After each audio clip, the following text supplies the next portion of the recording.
Hey, what's up, guys? Yellow Sea Podcast, je suis votre host, vous savez déjà, Ray Antonio, mon prochain invité. Ouh! Moi, je vous ai amené vraiment dans un coin où est-ce que je suis bien content. Rachi Nelson, bonne fête quand tu vas voir. Cet épisode-là, ça va être plus tard, mais c'est sa fête au moment. Puis on parle de vraiment, c'est un entrepreneur, un hustler. Ça, c'est le premier sujet qu'on a abordé. Je voulais savoir c'est quoi la différence pour lui. On parle de 90s fashion aussi. Vous vous souvenez, Rockaware, Sean John, tout ça. Est-ce que c'était quoi votre marque préférée? Et finalement, on est rentré dans un sujet, le lifestyle de la vie d'un boxeur. Comment la boxe peut nous sortir des mauvaises influences. Puis en bout de ligne, ce que j'ai appris, c'est que si tu as des bonnes distractions, tu peux sortir de vraiment tout ce qui est négatif. Et ça, c'est ce que vous allez découvrir dans le prochain épisode.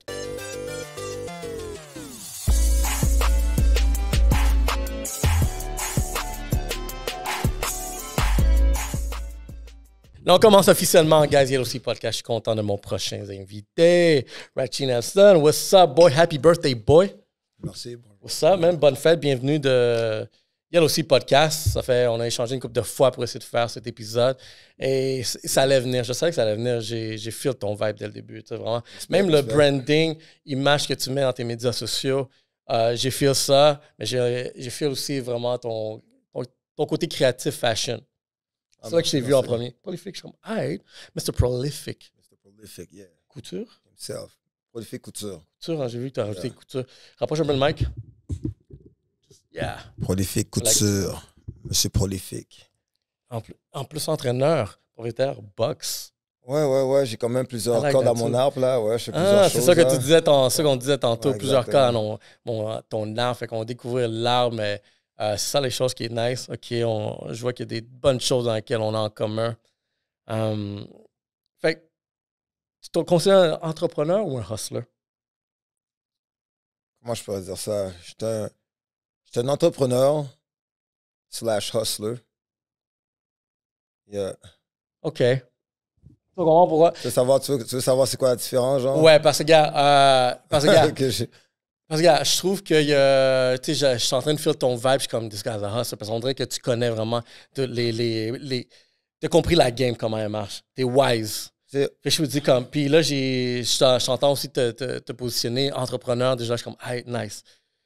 Fait que là, je veux voir si tu as une dissection entre les deux, ou tu vois que vraiment, il y a un chapeau différent sur les autres. Il y a Rachi, entrepreneur, puis il y a aussi le côté vraiment hustler. OK, mais regarde, un entrepreneur, là, qu'est-ce qui arrive, c'est que je pourrais prendre mon argent, investir mon argent dans quelque chose, j'ai entrepris quelque chose, puis je laisse aller comme ça, puis je mets pas beaucoup d'efforts. Ça fait qu'est-ce que ça fait, puis je suis un entrepreneur, là.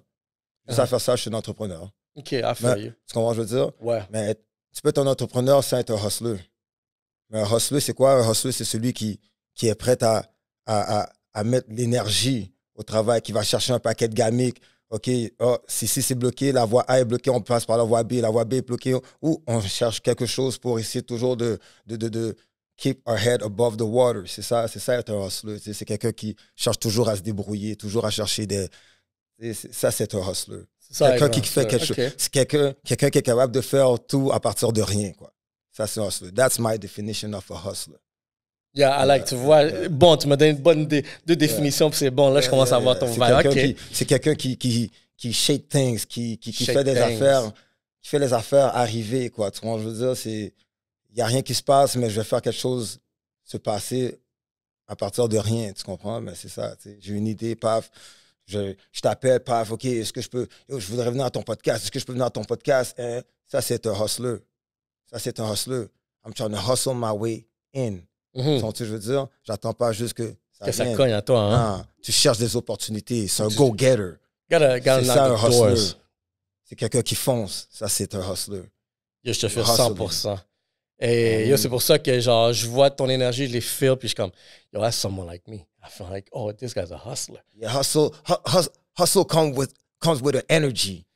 Where does that energy come from? Faut que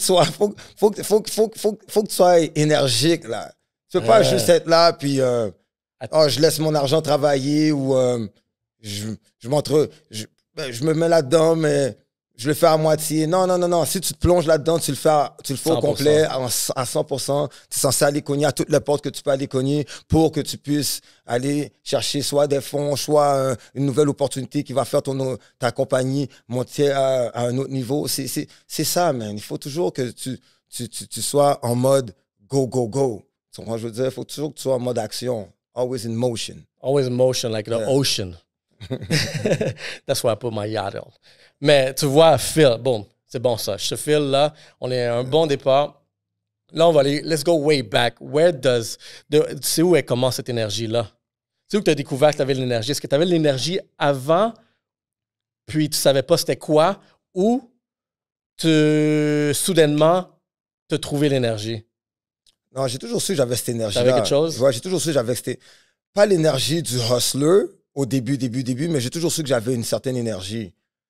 Mon énergie, j'ai toujours eu une énergie de rassembleur. J'ai toujours été un rassembleur. Quelqu'un qui était capable de rassembler le monde. J'ai toujours été un bon parleur, un bon orateur. J'ai toujours été capable de me vendre moi-même. J'ai toujours eu une certaine assurance, une certaine confiance. C'est ça mon énergie, tu sais. Mais je me suis pas toujours servi de cette énergie-là de la bonne manière. Tu comprends, je veux dire? Fait que non, je savais pas, je connaissais pas toutes mes forces que j'avais parce que j'apprenais à me connaître, je me connaissais pas. Quand tu es jeune, tu te connais pas. C'est erreur. Des fois, tu agis sans même penser, là. Tu agis sans conscience, là. Tu fais juste agir, tu suis tes amis ou tu suis le flow, quoi. Tu comprends? T'es pas vraiment... on n'est pas vraiment consciencieux là, sur la vie.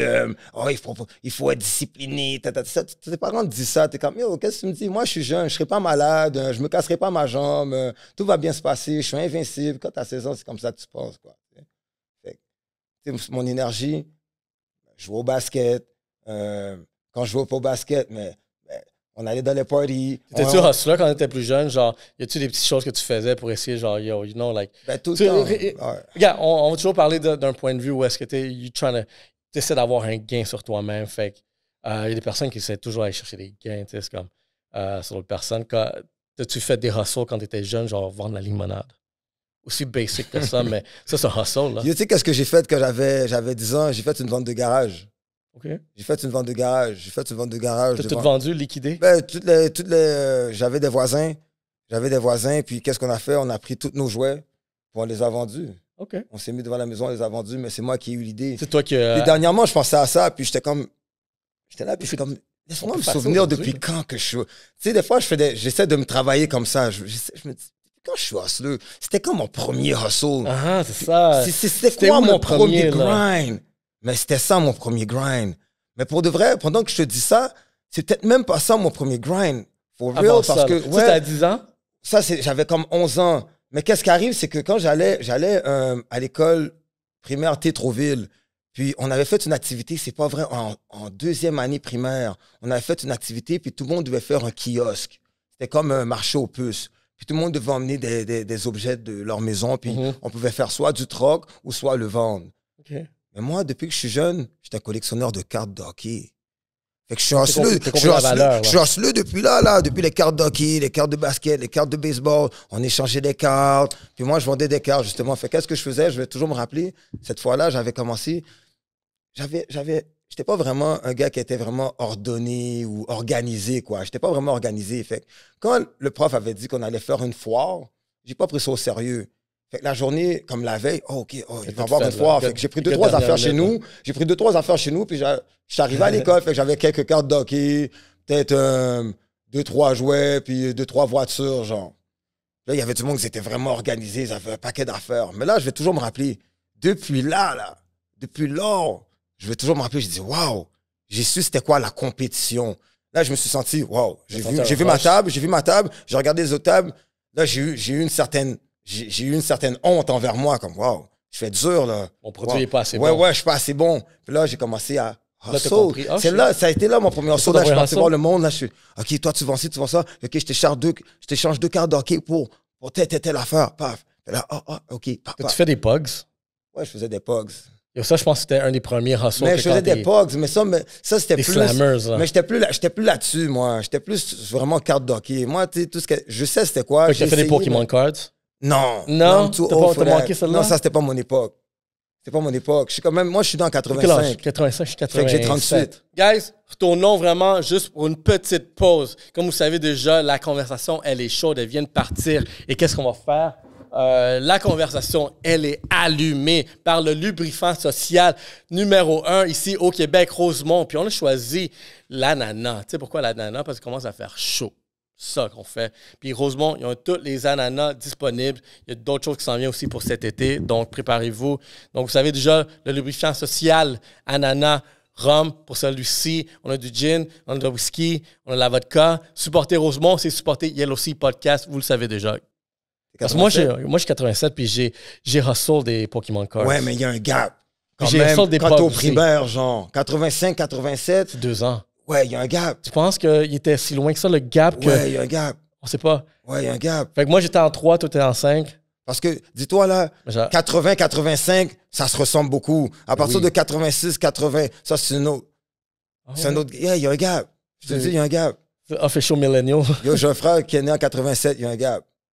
Oh ouais, ben oui, il y a un gap, mais Il y a un à quel gap. point? Tu le vois, tu le sens? Mais non, mais quand tu es au primaire, quand tu es au secondaire, il y a un gap. Ouais. Aujourd'hui, dans la vie, Ok, tu sais, je on peut comprends. avoir 5, 6 ans, 7 ans, 10 ans de différence, il n'y a Il plus y de en a pas gap. de Là. Mais quand tu es, Ok, jeune, c'est il y a un vrai. gap. Je peux le comprendre, mais OK, c'est bon, oui, il y a une maturité qui n'est pas là quand tu es plus jeune Exactement. à essayer de genre de vendre des shit. Est-ce qu'il y avait du monde qui faisait de vendre des shit? Moi, je pense que c'était ça la contrebande le plus. Peut-être des lunchs aussi. Ouais, quand t'avais des bonnes collations. Les cigarettes. Hein, il y avait des Tu cigarettes. vois, moi, j'ai jamais fuck. Les cigarettes. Ben, ça, c'était Allez. en adolescence. Adolescence, ouais. Moi, j'ai jamais touché à la cigarette. La cigarette. Le monde Tu prends une fume. cigarette? Quand je suis arrivé à Daniel Johnson, le monde fumait la cigarette. T'as remarqué ça? Tu sais qu'est-ce qui est fou? C'était un hustle, ça, man. C'était un hustle. J'ai commencé à vendre des cigarettes. Est-ce que tu fumes du vape? Non, je fume pas de vape. Parce que, gars, yo, t'as-tu vu la tendance du vape en ce moment? Ouais. Parce que j'étais au barbershop, je vois des jeunes, début vingtaine à peu près, là. Les gars, genre, ils sont en train de hustle des puffs de vape. C'est ça la game. Je suis comme, il dit comme, parce qu'il y a un doute qui dit, yo, donne-moi des puffs. Il dit, yo, attends, il appelle ça, moi je vape pas, fait que je connais pas les termes, mais il disait des capsules. Je suis comme, yo, il dit, prends mes capsules, mes dernières capsules. Il dit comme, yo, il n'y a plus de capsules. Je suis comme, yo, les gars sont en train de hustle des puffs de vape. Non, mais là, les gars, ils ont mené leur saut, là, le grind à un autre niveau, là, comme... Moi, Respirer, White. moi, je comprends même plus qu'est-ce qui se... Moi, je Tout comprends mon même- air. Je comprends même plus, je comprends même plus qu'est-ce qui se passe aujourd'hui. Puis vraiment, là, sérieusement, tu sais, j'ai déjà été jeune, j'ai déjà fait qu'est-ce que j'avais à faire quand j'étais jeune. Mais aujourd'hui, je vois pas... Si j'aurais été jeune, je crois pas que j'aurais fait les mêmes affaires que j'ai faites quand j'ai... Qu'est-ce que tu attends. Tu sais, je vais te Tu aurais dire- été jeune, tu n'aurais pas fait les mêmes J'aurais choses. pas fait les mêmes choses aujourd'hui. Non, tu sais pourquoi? Parce que t'as tellement... Mais t'as jamais accès- été comme ça aussi. Non, mais non, c'est pas ça. C'est que tu as tellement accès à une vaste... Tu sais, maintenant, tu as Internet. Tu as tellement accès maintenant à faire de l'argent autrement. Il y a tellement d'alternatives maintenant qu'on n'avait pas avant que je trouve C'est vrai. qu'aujourd'hui, là, c'est le meilleur moment pour que tu sois un chef d'entreprise. Tu peux être un chef d'entreprise à 15 ans, man. Ouais. À 15 ans, tu peux être un chef d'entreprise. Avant, c'était impensable. Avant, faire une marque de vêtements, c'était pas possible de faire une marque de À vêtements 20 quand on ans. avait 15 ans. 15 ans, Ils étaient hein. où les fournisseurs? Comment tu allais faire toutes tes affaires? Comment tu allais trouver ça? Comment tu allais parler à tes fournisseurs, je sais pas, overseas? Comment tu allais les parler en Chine? Comment tu vas les parler en Italie? Mais tu vois, qu'est-ce qui est fou que tu dis? C'est parce que ça, c'est comme un peu une des seules jalousies que j'ai par rapport à cette génération. Comme, yo, si moi, tu m'aurais donné cette boîte-là, plein d'informations que tu peux utiliser pour ressourcer des trucs, yo, j'aurais fait ça 10 ans en avance. Je te filme, mais il faut pas que tu aies cette jalousie-là. Au contraire, il faut juste que tu... Non, c'est adapté. faut juste que on tu s'est les adapté, allumes. tout. C'est Mais tu sais, tout, là. nous autres, on avait un hustle aussi un peu différent où est-ce qu'on était encore sur du analogue, en train de hustle du analogue, des shit comme ça. Dans le temps, tu pouvais vendre des burn CD de musique. On a tellement fait ça. Moi, je vendais des DVD, là. Tout ce qui est... Du bootleg tout ce qui est DVD, là. les bootlegs, là. Tout ce qui est bootleg, je vais pas te dire quoi parce que je vais pas me faire... Comment on est. Mais yo, j'en ai des bootlegs, là, tu sais. Combien puis d'ordi off the- t'avais des Off ordi? the trunk et tout, là. Puis même pas, non. Je connaissais Ok, des gars... t'achètes quelqu'un, puis Exactement, je connaissais des gars qui faisaient des re-up. Tout ce qu'ils faisaient, là, les gars, ils faisaient juste burn des CD, puis j'allais t'as les juste voir. besoin d'un CD, puis tu achètes une grosse boîte de Costco, Exactement. boum, On tout avait un CD, gars puis qui, tu revends. on avait un gars qui 5 habitait à New York. Lui, il venait toujours ici avec les CD, le mixtape. On les burnait toutes, puis on les vendait À l'époque, il n'y avait Tu vois, pas ça, c'est d'Internet. une game qu'il y avait, L'Internet là. n'était pas encore poussé comme aujourd'hui. Il n'y avait pas d'application. Fait que la musique n'était pas accessible comme Comme aujourd'hui, maintenant. là, En comme ce moment, maintenant. c'est négligé. En ce moment, ils ne voient pas la valeur parce que comme j'ai juste besoin de payer un abonnement, même pas un abonnement, juste écouter un peu de pub, puis j'ai avoir la musique live comme ça. Live comme ça. Live comme ça. T'as-tu vu parlant de musique comme ça, Spotify, t'as-tu vu le documentaire de Playlist? Non, j'ai Spotify? pas Bro, vu. vous l'avez vu? Yo, écoute ça. Tu veux voir une game de hustle? Ces gars-là, là, tu sais vraiment comment Spotify, juste ce game-là, de comment il s'est dit, comme il dit, moi, je veux construire une plateforme que la musique va être instantanée. Genre, le lag, le gars, il se fâchait parce qu'il dit, non, c'est pas en 4 millisecondes, je le veux en 2 millisecondes. Puis le dude, il essaie de l'expliquer. Mais l'être humain, il va capturer l'information à 4 millisecondes. Fait que même le décor, ça ne dérange pas. Ça va être comment instantané pour l'être humain. Lui, il dit comme, non, je veux que ça soit à 2 millisecondes.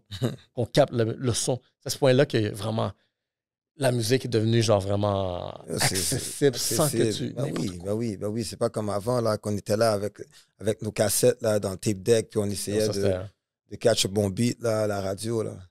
Et tu vas attendre 2 semaines pour entendre le beat que tu voulais, tu sais. C'est un autre hustle, ça, c'est un grind, hein? Faire des tapes. On vient de cette époque-là, là. Un hustle que j'ai fait, genre, ça c'est fou. Puis ça, il y a genre un quote qui dit One man's treasure, one man's garbage, another man's treasure. Tu connais celle-là? Yeah. J'ai trouvé dans la poubelle où est-ce que j'habitais, aux States, à New York. À côté, il y avait j'ai trouvé, genre, il y avait des poubelles. Tu te souviens les collants, les autocollants dans les machines, tu mettais un 25 sous, tu as un collant, whatever. J'ai trouvé, il y avait des boîtes, genre 5 boîtes pleines, puis il devait y avoir genre 5000 de ces trucs-là. Puis les boîtes, je les ai vendues à l'école secondaire. Puis après ça, j'ai acheté les Pokémon Cards. Puis après, tu revois les Pokémon Cards. Mais quand t'as pris ta boîte puis tu les as vendues, là, qu'est-ce qui t'a fait? Qu'est-ce qui t'a passé? Pourquoi t'as été les vendre? Pourquoi t'aurais pu les prendre puis aller les coller un peu partout avec tes amis?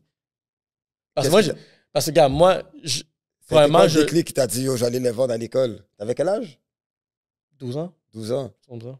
Le monde, normalement, à 12 ans, on pense pas comme ça. Là. J'ai un fils de 12 ans, je suis sûr, il trouverait ça, il penserait pas à les dates. On va les coller partout. Dans le fond, là, le sang de hustler, là, est-ce que c'est, dans le fond, est-ce que tu viens avec, tu nais avec, ou c'est quelque chose que tu peux acquérir? C'est une grande question que je me suis posée plusieurs fois, comme, est-ce que tu es né avec ou ça vient avec ton environnement? Ton environnement, mais aussi tes adversités. Moi, je trouve qu'il y a beaucoup de choses dans les hustlers. Les vrais hustlers, je trouve, ils ont passé à beaucoup d'adversités. Ah, c'est pour ça que, est-ce que tu crois que plus qu'on monte, plus qu'on va dans les générations, plus qu'on monte, on avance dans les générations, plus que les gars sont hustlers ou moins qu'ils sont hustlers? Ça dépend. Regarde, moi, ma réponse va être, ça va dépendre sur l'environnement. Si tes parents sont prêts à te donner la mentalité de hustler, la game, dis-toi que ce game-là, regarde, moi, il y a une game que il a fallu que j'apprenne par moi. Ma mère m'a donné les grandes lignes. Elle dit, sois toujours le meilleur à tout ce que tu fais. Ça, c'est la première chose. Elle me dit, genre, fais ce que tu veux faire de ta vie. Des choses comme ça. Ça, c'est les grandes lignes qu'elle me dit. Là, pour répondre à qu'est-ce que ma mère me dit, les grandes lignes, comment j'obtiens ces deux choses-là. Fait que je pense que c'était là, puis encore là, tu rajoutes la pauvreté, là, tu rajoutes vraiment toute la négativité autour. Ça crée vraiment... personne qui veut toujours comme... Faut que toujours tu trouves une fucking façon d'aller chercher, admettons, cet objectif-là que ta mère t'a grandi. Toutefois, si t'es déjà comme... Toi, tes enfants... T'as combien d'enfants? 3. Considères-tu que quand ils vont avoir peut-être dans leur début vingtaine, être dans une bonne position, autant genre sociétale, mais genre financièrement, environnement, éducationnellement, tu vois-tu déjà cet avenir-là pour eux? Définitivement. Fait que je pense que tu peux leur transmettre vraiment tout ce hustle, cette adversité-là que tu as connue. Puis je trouve que moi, je me questionne comment on peut faire vivre l'adversité à mes enfants, sachant qu'ils vont pas avoir la même fucking adversité qu'on a eue. Mais tu vois, moi, je suis en train de le vivre en ce moment avec mon gars de 12 ans. Puis tu vois, le sport, c'est un bon outil pour... C'est nice, ça. Exactement. Tu peux utiliser le sport justement comme outil pour justement forger ces principes-là, ces forces-là et tout ça à tes enfants. Puis moi, c'est ce que je fais en ce moment avec mon gars. Là, en ce moment, lui, il joue au basket et tout. Mais là, il y a de la compétition. Il voudrait être encore plus... avoir encore plus de temps de jeu encore. Tu comprends ce que je veux dire? Mais là, je dis, mais yo, mon gars, il va falloir que tu grindes pour ton temps de jeu. Moi, dans mon temps, lui, il est capable de venir m'en parler. Moi, dans mon temps, à qui j'en parle? À qui j'en parle? Ton père était là ou... Il n'y a rien de ça. Ils ne savent même pas que je joue au basket. Il n'y a personne qui m'a inscrit. Un autre hustle. Hustle my way in. Okay. Hustle my way. On vient de différents... Moi, mon fils, c'est moi qui l'ai inscrit. Moi, il n'y a personne qui m'a inscrit. Moi, j'étais par moi-même. Je jouais. Fait que déjà là, OK? Parce que t'avais une fin que... Exactement, mais c'est pas... Nous, avec nos enfants, on est tellement en train de cajoler nos enfants, mais c'est pas de notre faute parce qu'on essaie de donner à tes enfants qu'est-ce que toi, t'as pas reçu. Est-ce que c'est bon ou c'est mauvais? Je me questionne, genre... Mais là, maintenant, justement, mais tout a une balance. C'est là qu'on parle de balance. Okay, tout a une balance. Tu dois savoir balancer tout ça. Là, maintenant, OK, je le cajole d'une manière pour que ça soit chill, mais à un moment donné, il faut que tu le rentres dedans aussi, il faut que tu donnes la réalité des choses. Fait là, moi, je dis à mon fils, tu sais quoi, man? Yo, arrête de faire la baboune, mon gars, là. Puis travaille, mon gars. Hustle, mon gars. La seule affaire que tu as à faire, mon gars, c'est travailler, mon gars. Et quand tu vois dans tes pratiques, que tu vois à tes games, mon gars, quand tu es sur le terrain, tu donnes tout ce que tu as donné, mon gars. Tu te vides. Quand tu retournes sur le banc, mon gars, tu sais que tu as donné tout ce que tu avais à donner. Et comme ça, tu n'as rien laissé sur le terrain. Moi, il a fallu que tu trouves cette voie-là par tout ça. Attends, mais moi, je lui dis, ça ne veut pas dire que qu'est-ce que je vais te dire, il va le faire. Je sais pas si tu comprends. Tu peux lui donner le game, mais est-ce que lui, il a le même hunger que moi, j'avais? Puis tu vois... Est-ce que les autres... Est-ce que ça dépend justement de l'environnement, de comment tu accommodes. Comme moi, mes parents m'ont jamais dit, c'est bien, vas-y, continue. J'ai fait face à l'adversité tout seul. Je vais donner 2 shout-outs en un parce que vous pouvez le voir sur mon outfit live. Donc, vous avez besoin de la dernière chasse parce que moi, j'en ai besoin sérieusement. Une chance que j'ai reçu des casquettes aujourd'hui parce que mes chasses étaient dégueulasses, mais à cause de Prestige qui est en train de me hook up tout le temps. Vous voulez un barber de qualité, un lifestyle, puis aussi une expérience. Vous allez à Prestige, c'est à Terrebonne. Supportez encore une fois. Vous allez voir les chasses 3D. Mon gars, là, il va faire ça à la perfection. Et ensuite de ça, moi, là, en ce moment, on est en train de brag du iReligion. Ça, c'est l'expérience oculaire. Puis je vous dis parce que vous devez prendre un rendez-vous dès maintenant. Allez avec tous vos boys parce que l'été va être chaud. Puis si vous ne cachez pas ce regard-là, on va tous vous voir. Mais quand vous allez avoir le swag devant votre visage, ça, c'est la première chose qui va sortir dans tous les festivals cet été. Vous allez avoir du iReligion. Si vous utilisez le code promo YELLOW, vous allez recevoir 50$ de rabais sur votre prochaine apparence, guys, cet été. Toi, est-ce que tes parents t'ont donné certains headlines sur des choses? Comme, regarde, moi, je t'ai dit, moi, ma mère, elle me dit, je trouve que c'est la plus belle chose quand tu as un parent qui dit quelque chose comme ça, puis je vais le dire à ma fille. Mais c'est exactement, tu peux devenir le meilleur à ce que tu fais, mais juste fais-le. Toi, est-ce que tu as eu vraiment un genre de notion comme ça? Moi, j'ai grandi avec des grands-parents. J'ai grandi avec mes grands-parents haïtiens. Ils sont nés en 1931, 1936. Tu comprends? C'est une mentalité. Va à l'école. Va à l'école. L'école. Dès que tu vas à l'école, tu as des bonnes notes, tout est correct. Étais-tu un bon étudiant? Si je suis un bon étudiant, je suis brillant. J'ai toujours été brillant. Mais ça m'a pas toujours... J'ai pas toujours été un bon étudiant. Ouais. J'ai pas toujours été un bon étudiant. Mais quand il fallait que je sois un bon étudiant, mais pourquoi? Est-ce que c'est parce que tu voyais que, genre, t'aimais pas ça, tu gagnais pas, t'avançais pas, ou tu voyais des avantages ailleurs? Non, parce que moi, mes parents m'avaient pas expliqué la vie. Moi, mes parents me préparaient à être un employé.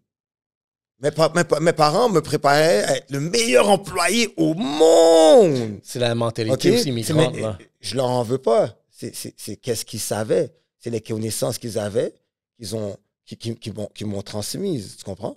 Mais là, maintenant, moi, je suis là à l'école. Encore une fois, j'ai 16 ans. Je comprends pas pourquoi j'aime pas ça. Je suis frustré. J'aime pas ça. L'autorité, ça me dérange. Mais en étant plus vieux, je me rends compte que, ce système, depuis la prématernelle, je m'en vais à l'école de 8h à 4h. Je m'en vais après au primaire, à l'école de 8h à 4h, jusqu'à 12 ans, 11 ans. Mm-hmm. Après de 12 ans jusqu'à 16, 17 ans, je m'en vais encore de 8h à 4h. Après, je m'en vais au cégep. Les cours sont encore de 8h à 4h. Après, je vais faire quoi? Sur le marché du travail, travailler de 8h à 4h. Le même horaire pour le reste Le de même ta vie. horaire. Tu sais que OK? j'ai- Fait que moi, j'ai réalisé que c'est pour ça que j'aimais pas ça. Parce que je suis pas un gars de routine. Je suis un gars de challenge. J'ai besoin de quelque chose d'autre pour me toucher. stimuler. I'm a hustler. Je me hustle. J'ai besoin de quelque chose de différent. J'ai besoin de challenge. J'ai besoin de I need to achieve goals, different goals. Je peux pas toujours rester à faire les mêmes choses. Non. Parce que la vie, pour moi, c'est pas comme ça que je la vois. Je suis pas fait, je suis pas, T'as pas été- je suis pas ouais, fait, ouais. je suis pas un animal pour les montagnes. Je suis un animal de la jungle. Tu sais, tu vois, je veux dire, c'était pas fait pour moi. C'est pas mon environnement, c'est pas mon habitat, c'est pas fait pour moi. Ça n'a pas été construit pour moi. C'est pas fait pour moi. Puis c'est ça qui arrive, tu comprends? Je veux dire, c'est ça qui arrive, man. C'est que des fois, on est caught up dans ce système-là, puis on apprend à se découvrir tard, man. Tu comprends? Je veux dire, mais t'as des signes, t'as des signaux. La vie te donne des signes. La nature, là, quand t'es parti vendre l'affaire à l'école, là, t'as continué à aller à l'école. Mais c'était des signes, là, de ta nature, man. C'était des signes de ta nature pour te dire, yo, t'es heureux. Mais sûrement Puis- que tes parents te disaient, yo, faut que t'ailles à l'école, faut que t'ailles à l'école, faut que t'ailles à l'école, faut que t'ailles à l'école. Mais de fond, tu vas faire des affaires par réflexe pour tout déterminer. Quand tu regardes ça, aujourd'hui, tu te dis, hein, mais j'ai fait ça comme ça, mais pourquoi j'ai fait comme ça? Tu l'as fait inconsciemment, c'était pas inconscient. C'est ta nature qui agit. T'es un hustler. T'es un entrepreneur. Non, puis quelque chose que de tu sais, voir les enfants, est-ce que ce knowledge-là que tu es en train de transmettre, tu sens-tu qu'il est en train de le mettre à son avantage ou il est juste néglige parce que je l'ai déjà? Non, il comprend qu'est-ce qui se passe. Il comprend qu'est-ce qui se Il n'y passe. a pas une fin comme la tienne. Non, il n'y a pas une fin comme la mienne, mais il y a un avantage aussi sur moi. C'est qu'à un jeune âge que moi, j'avais pas, Les à ressources un jeune sont âge, lui, il voit certaines choses que moi, je voyais pas à cet âge-là. Comme quand j'ai fait le pop-up shop, j'ai fait un pop-up shop. Mon fils a travaillé là, dans le pop-up shop, là, comme si c'était... Il a take ownership.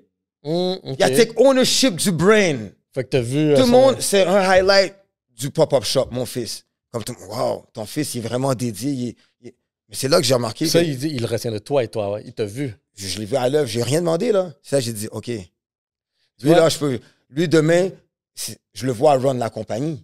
Parce que Il l'a transmis vois. parce fait que c'est là que je me le dis vois. comme je pense que si ton environnement est déjà bon puis on transmet cette information là comme la prochaine génération elle va pouvoir avoir la même fin parce que tu as transmis la fin mais aussi tu as transmis le hustle qui vient essayer de l'acquérir. Fait que je pense que si on est capable de bien le faire de cette façon-là, on peut vraiment éduquer une prochaine génération qui va faire les choses plutôt différemment. je crois pas qu'ils auront la même fin. Parce que la fin justifie les moyens, ça vient avec les moyens. Tu sais, quand tu viens sans moyens, man, t'as faim. Mais moi, je dis pas que...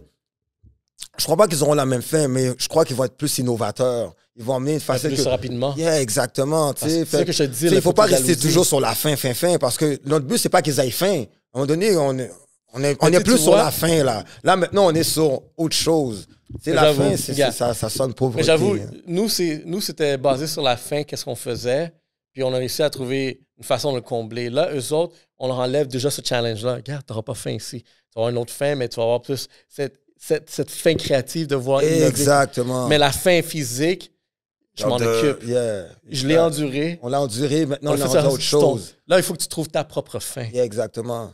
Fait que c'est exactement comment trouver cette fin-là à cette personne-là dans laquelle on va élever dans le meilleur environnement. Moi, je suis tellement content pour ma fille parce que je me dis comme, gars, si je honte cette place-là, pour moi, c'est un gros carré de sable. Puis, c'est des choses que j'aurais voulu avoir quand j'étais jeune, toucher à des taux de voir, je veux tester les boutons puis tout ça. Mais imagine, là, je vois ma fille va pouvoir grandir dans ça. Puis, yo, ça, c'est quelque chose de fou, là. Un des meilleurs exemples, là, c'est dernièrement, justement, mon partenaire, man, Edley me disait, yo, regarde la télésérie des Lakers, man. Mais moi, tu sais, qu'est-ce que j'ai regardé? Tu sais, qu'est-ce qui m'a vraiment frappé? C'est que je regardais Dr. Boss. Lui, il a grind, il a travaillé fort pour garder le franchise alive, là. Lui, il avait faim. Sa fille, maintenant, c'est sa fille qui a le franchise. Elle n'a pas la même faim. Non, exact. Elle n'a pas besoin, lui, d'endurer tout ça. Quand il a redonné ça à sa fille, il ne lui a pas donné avec toutes les souffrances. Il a dit, j'ai déjà passé par là, Maintenant, just keep it going. Keep it going. Exactement. Fait que c'est ça, tu vois. Je veux dire, on n'est pas là pour déléguer des fins, Puis, là. tu sais, qu'est-ce que. Tu sais, j'aime j'aime voir vraiment comment les Italiens, par exemple, je les admire, les Italiens. Parce qu'on dirait que les Italiens que je connais aujourd'hui, qui sont mon âge, c'est la 3e génération. Mais tous les Italiens, ils ont cette réputation de sont venus d'Italie, on dit jusqu'ici, puis ils ont créé le grand-père. C'est un fucking hustler qui a eu fait. Parce qu'on voit, on prend les marques Saputo, par exemple. T'sais, ça, c'est une grosse marque d'où il y avait faim quand il est arrivé à Montréal. Yeah. Il a dit comment je peux combler cette faim-là quand il a ouvert l'industrie du fromage. Mais tu vois, ces enfants là, qui ont suivi ça comme 3e génération, eux autres, ils n'ont plus la même faim, mais ils ont tout ça. Ils ont innové ça. Ils ont mis la. Regarde, maintenant, il y a un stade. Tu vois? Tu vois, je veux dire, on innove, là. Tu dois moderniser aussi tes idées aussi avec le temps aussi. Puis tu dois moderniser aussi ton hustle. Tu dois moderniser ta business. Tu sais. C'est ce qu'ils ont fait. Tu sais, il y a quelques semaines, j'ai eu... tu connais les pizzerias Salvatore? Non. Regarde, ils ont pas beaucoup de... Ils ont juste 2 succursales ici, genre à Montréal. Puis elle m'a expliqué tout. Mais juste pour dire un peu, parce que c'était super nice qu'elle disait, check, Pizza Salvatore, à peu près 61 succursales, je pense. Si je ne me trompe pas. Mais ils sont partout. Au Québec, à l'extérieur, la région. Ils sont en train d'ouvrir au Nouveau-Brunswick. Ça devient une franchise solide à la Pizza Hut. Genre type de franchise, mais québécois. Je connais même pas. Ça s'en vient. Tu vas le connaître bientôt. Shout out à... J'ai eu comme invité Elisabeth. Je mange la pizza every day. Bro, je vais te présenter. OK, je vais te hook up. Dis-moi, gars. Yeah, parce que je connais pas. Je texte, puis je vais t'emmener. No offense to Salvatore Pizza, mais je connais pas pour de vrai. C'est bon, ça. C'est bon parce que, gars, l'histoire derrière ça, c'est que c'est le grand-père. Salvatore, c'est le grand-père. Il est venu ici, il a commencé une pizzeria. Les parents, eux autres, ils ont ouvert... C'était des salles à manger. Les parents, ils ont ouvert 13 salles à manger.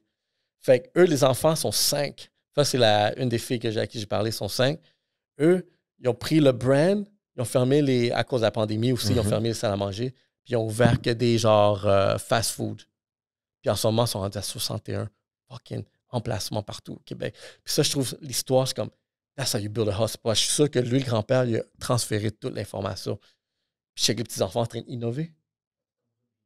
Rubino, on a rencontré Rubino aussi, il nous racontait l'histoire, son père. Gros hustler, dans les souliers. Il voulait des souliers vraiment de haute qualité, beaux, puis tout. Ils se ramenaient ici. Puis quand ils ont pris contrôle, Rubino, les enfants, ben ils ont dit comme, tu sais quoi, il faut qu'on ait des grosses marques parce que c'est ça qui... Fait qu'ils ont commencé dans la chaussure, mais ils ont innové derrière ça. Shout out Rubino. Comment tu aimerais que ton fils innove prolifique? Comment j'aimerais que mon fils innove prolifique? Je sais pas comment ça va être d'ici 10, 15, 20 ans, tu sais. Imagine quelque chose. Est-ce que tu veux prolifique soit là en 15 ans? Prolifique forever. OK. Qu'est-ce que tu vois en 15 ans? Just let's fuck around. Laisse-moi aller chercher ton imagination à quoi elle ressemble. Prolifique dans 15 ans? Ouais. J'aime ton brand par ailleurs. Yeah, la merch, juste pour dire, je te coupe là, mais grosse merch ici. Qualité. Moi, je sais que dans tout, qu'est-ce que tu fais, j'ai remarqué la qualité derrière ça. C'est pour ça que je trouve que ça se démarque d'autres marques qui sont dans la même game. Je serais dans le même créneau. Parce que j'ai eu un boy aussi qui a ouvert une marque de linge, puis j'ai questionné à un moment donné, pourquoi tu l'ouvres? Y a-tu un brand? C'est quoi l'essence? C'est quoi la personnalité? Puis je trouve que derrière Prolifique, il y a une personnalité derrière ça. Puis par la qualité, je vois qu'il y a quelque chose que tu veux faire avec. Fait que dans 15 ans, ça ressemble à quoi? Dans 15 ans, Prolifique, mais il n'y aura pas juste comme Prolifique, c'est en gros, tu as Prolifique Couture, tu as Prolifique Sport. Je commence ma nouvelle branche Prolifique Sport.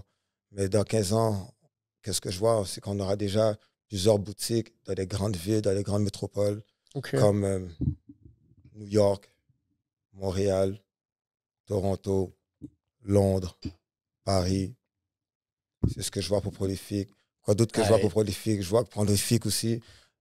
Prolifique, vu que c'est quelque chose qui me représente, parce qu'un brand, c'est quelque chose, c'est une extension de toi, mais Prolifique va faire un grand travail philanthropique aussi.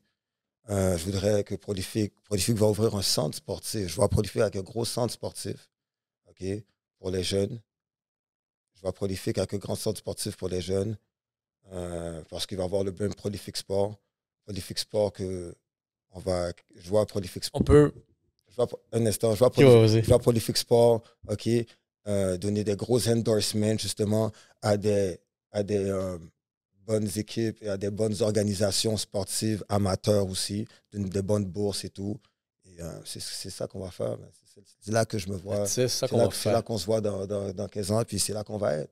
Yo, je veux que tu écoutes cette tape-là en 15 ans. Yeah, c'est là qu'on va être. So let's do it. on veut faire la différence, man, puis être un cornerstone ici à Montréal, chez nous, et spread tout ça dans le monde. Man. OK, on va passer dans le prochain sujet qui va faire... Je vais faire un lien, puis tu vas voir. Fait que aussi, tu es entraîneur boxe. Je suis entraîneur de boxe copropriétaire. Oui, exactement. Donc, quelque chose, j'ai vu, regarde, ça, c'est comme ça. Moi, j'étais un marketeur. Je suis allé voir tes pages, puis tout. Puis j'ai vu, tu as une promo. Ta promo $200, donc deux sessions. Puis non, c'est $200 pour 2 mois, plus une paire de gants. Une paire de gants, ça, c'est la promo, gars. Mais elle est terminée, donc. Ça, c'est pas une promotion, mais je parlais de sa promotion. Qu'est-ce que j'ai vu derrière ça?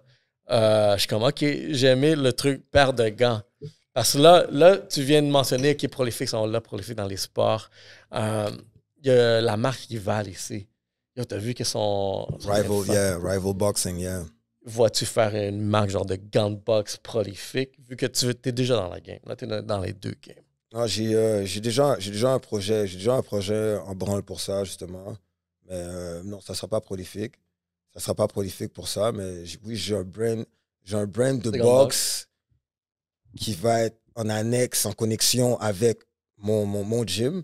Mais ça sera pas... ça, c'est un projet que je suis en train de monter en ce moment, justement. Mais ça ne sera pas prolifique. Mais prolifique, sport, on fait des uniformes sportifs. On fait des uniformes sportifs pour des équipes sportives. Que ce soit basketball, volleyball, soccer, baseball. C'est ce qu'on fait. On fait des tracksuits pour les équipes sportives aussi, pour les programmes sport-études et tout ça. On se lance vraiment dans le sport, man. Puis on est là pour vraiment s'impliquer auprès des jeunes et tout. Pas seulement auprès... Puis je ne le fais pas seulement point de vue business, là, mais je le fais de tout cœur parce que ça fait partie de mon lifestyle. Je suis un gars qui a joué au basket, je suis un gars qui a fait multiples sports, puis je connais cette game-là. Mon fils aussi, il est là, puis je voudrais vraiment emmener du mien, puis aider les programmes à mieux s'habiller, puis bien s'habiller avec une belle tendance et tout, puis avec des prix compétitifs, puis s'habiller local. C'est ce qu'on veut aussi. Je veux qu'on offrir. Puis, là, je parle de local, mais on commence local, mais notre but, comme je te dis, c'est de devenir international. OK, cette ambition-là, cette fin-là. Non, mais c'est ça que ça crée la fin. Non, mais je suis hustler, j'ai dit. Je suis pas là pour un petit pain. Je suis pas né pour un petit pain. La boulangerie, guys. Ouais. OK, avant qu'on parle de boxe, j'ai une dernière question par rapport à ça, puis genre, je veux qu'on parle de boxe, ça va être intéressant, ça. Yeah. Pourquoi le fashion? Qu'est-ce qui t'a amené à vraiment te tourner vers le fashion? Et au fashion, c'est moi. Dès que je me réveille, une des premières affaires à quoi je pense, c'est quel swag que je vais mettre sur moi. C'est quelque chose qui est très important pour moi. J'ai grandi dans une famille même comme ça. Mes grands-parents, c'était des cartes de mode. Là, j'ai grandi là, comme ma grand-mère faisait de la couture, puis j'allais toujours chez sa couturière aussi. Puis moi, mes grands-parents mettaient du sur-mesure. J'ai grandi là-dedans. J'ai toujours aimé. Puis en étant un enfant du hip-hop, de la culture hip-hop, ça m'a toujours sauté aux yeux. J'ai toujours aimé regarder les vidéoclips. Puis les vidéoclips, qu'est-ce qui me saute aux yeux? C'était toujours le swag, c'était toujours le fashion. Est-ce qu'il y a une expression que tu veux dégager de la marque? Il y a une expression, mais tu sais... y a-tu une expression? Ce que je veux dire par expression, puis pour ça, pourquoi je pose la question, pour savoir vraiment de où elle vient l'essence de se lancer en fashion. Parce que, regarde, il y a un certain art derrière ça que je vois que tu fais. Il y a certaines personnes qui vont pousser leur art en faisant la musique, d'autres en écrivant, en faisant du dessin, ici en faisant la conversation. Mais le fashion, c'est une forme d'art aussi. Puis c'est là que j'essaie de voir vraiment... tu te vois-tu comme un artiste, puis tu as utilisé le fashion pour... Parce que quand tu es un artiste, tu as une expression que tu veux vraiment faire entendre. Exactement, t'as raison. Fait que c'est ça que j'essaie de voir vraiment. Y a-t-il une expression derrière? Là, je vois le lien que tu as déjà grandi dans le fashion, puis tu as vu ce modèle-là. Mais tu sais, moi, je fais pas juste du fashion pour faire un morceau de vêtement, tu sais. Un morceau de vêtement, il y a un knowledge derrière tout ça, il y a une connaissance, tu vois. Il y a une vie dans mon vêtement. J'utilise le fashion pour véhiculer mon message. Pour véhiculer mon message de motivation. OK. OK? Prolifique, qu'est-ce que ça veut dire? Prolifique, c'est quelqu'un de fructueux. C'est quelqu'un de productif. Puis pour être fructueux, pour être productif, il faut que tu sois motivé. Puis il y a certains, j'appelle ça des commandements à respecter. Il y a une certaine éthique que tu dois avoir. Puis c'est ce que je preach par mon brand aussi.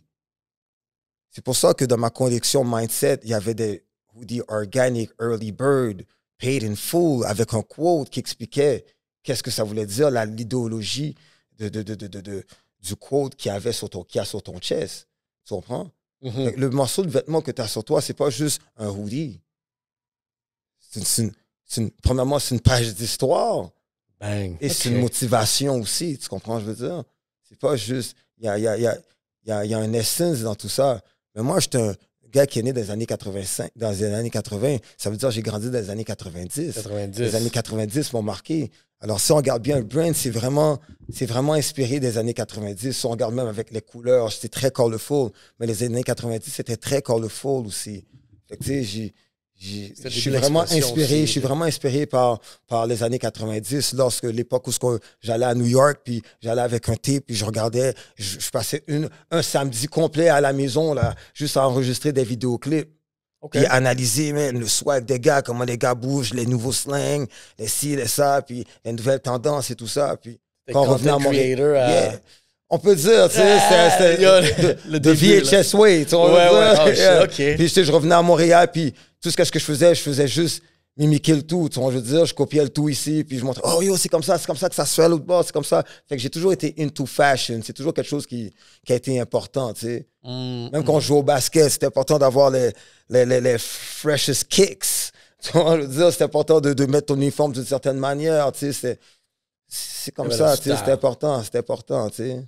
Bang, I like that. I like t'as bien positionné, t'as bien vendu. Là. Not even a lifestyle. It's a lifestyle. It's more than a lifestyle. It's me. It's skin. I've been doing this forever.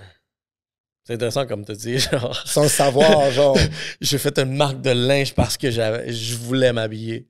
Yo, mais j'étais tanné de mettre d'autres brands aussi, là. Comme ça me représente même pas. C'est comme genre, si je prends à Diddy avec Sean John. Yeah. Jay-Z Rockaware. Oui, tu vois, ça a été une grosse inspiration pour moi. OK. Rockaware, Rockefeller. C'est qui ta meilleure marque? Il y avait, OK, il y a Fat Farm, Nietzsche, Rocka. Nomme-les. Sean John. Ding! Sean John, c'était classique, là. C'était base, là. J'avais pas assez d'argent, man, quand j'étais jeune pour les Sean John, though. Il y avait les soutes en velours. Mon oncle avait des soutes en velours. Mon oncle, c'est mon oncle. C'est un adulte, il avait de l'argent. Lui, il achetait des soutes en velours, Sean John, des soutes en velours. Le soute en velours, là. Le Fat Farm, j'en avais un rouge. Davucci. Avec les Jordan 16. Plein. Fat Farm, j'aimais pas Fat Farm, though. Puis là, to be honest, j'aimais pas Fat Farm. Mais eux, Fat Farm, ça a été un... non, mais pour de vrai, non, mais j'aimais pas Fat Farm, mais je dois donner du respect à Fat Farm parce que c'était un black qui est derrière tout ça, man. C'est Russell Simmons. Puis je suis obligé de donner un respect à Russell Simmons parce que si aujourd'hui, je suis capable de faire des vêtements et tout ça, puis on parle de hip-hop, c'est à cause de Russell Simmons. Russell Simmons, c'est un ceux qui ne savent pas, si on parle hip-hop, c'est à cause de Russell Simmons. So, tu te souviens, genre, j'ai vu des memes, tu te souviens, parlant de Fat Farm, les memes des femmes, là, baby fat, là. Yeah, baby fat. If she was wearing a baby fat, genre... Il y avait baby doll ou je sais pas trop quoi. Mais mon brand préféré à l'époque, là, pour de vrai, je peux te dire, le brand que j'aimais le plus... J'aimais Nietzsche.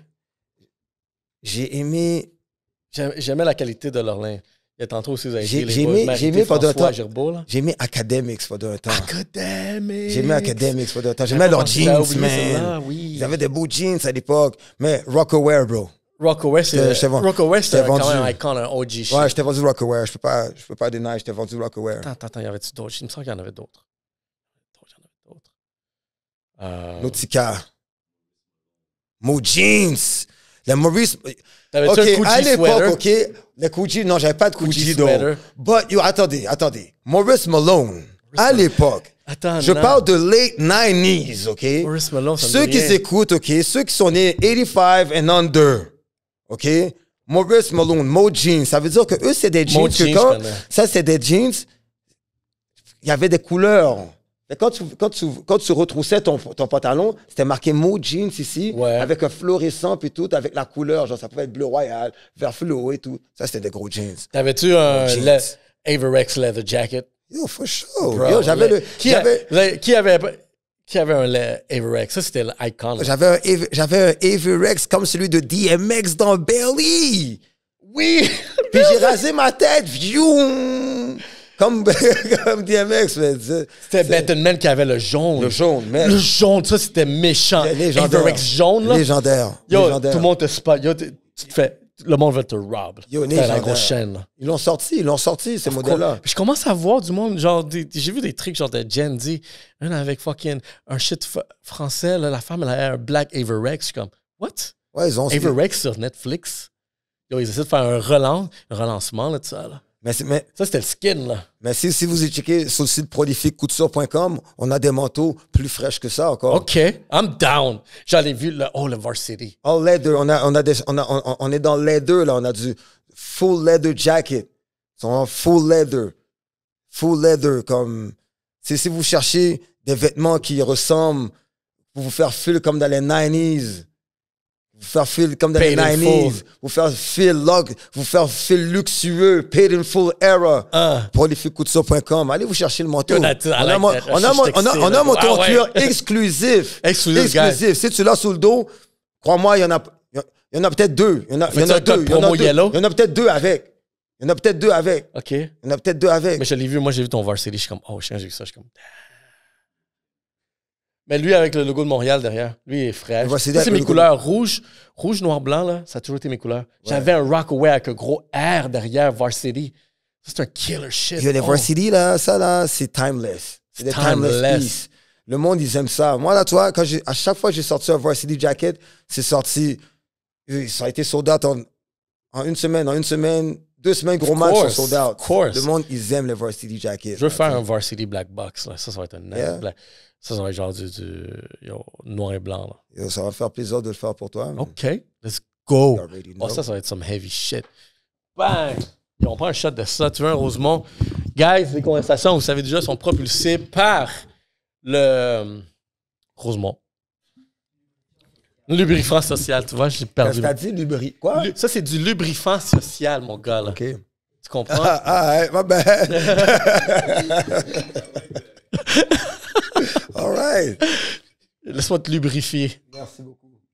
Avec du Rosemont ananas, mon gars. Bonne fête, mon gars. No. No pause. No pause. Know what I mean? Nice, I like that. On est dans la bonne direction. On est dans la bonne direction. Dans la bonne direction. Parlons de boxe. Je m'en vais voir prochainement Jean-Pascal. Il va se battre le 16 mars. Shout out. Shout out. GP. Qu'est-ce que vous en pensez? Qu'est-ce que tu en penses, toi, comme un gars de boxe?